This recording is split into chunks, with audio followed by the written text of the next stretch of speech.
کبھی ٹائم ہوا تو کوئی نیکی کر لی ہے جی، نہیں تو بس بیٹھے.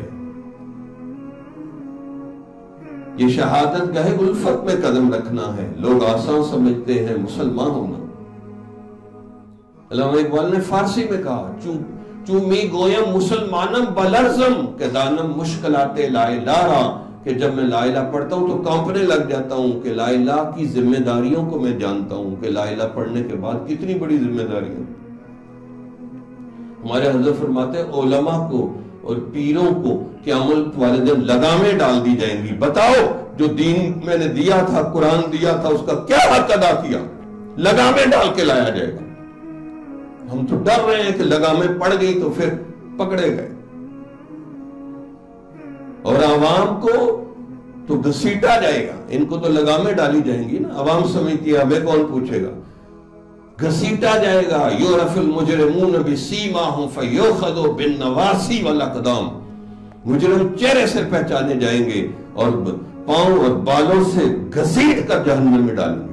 یوم یدعون الی نار جہنم، اور دھکے دے دے کے جہنم میں ڈالیں گے. یہ قرآن میں بول رہا ہوں. حدیث کو تو کہہ دیتے ضعیف ہے. قرآن تو ضعیف نہیں ہے نا.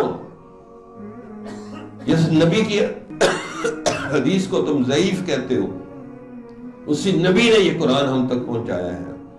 کھول کھول کے اللہ نے بتا دیا.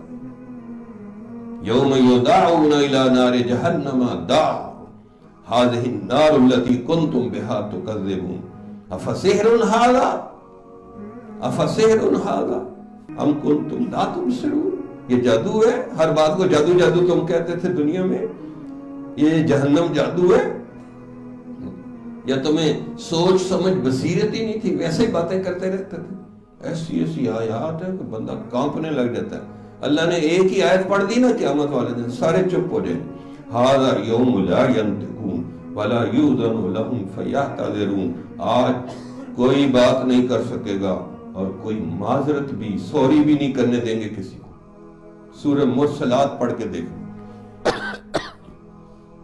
میں کون کون سی آیات آپ کو سناؤں.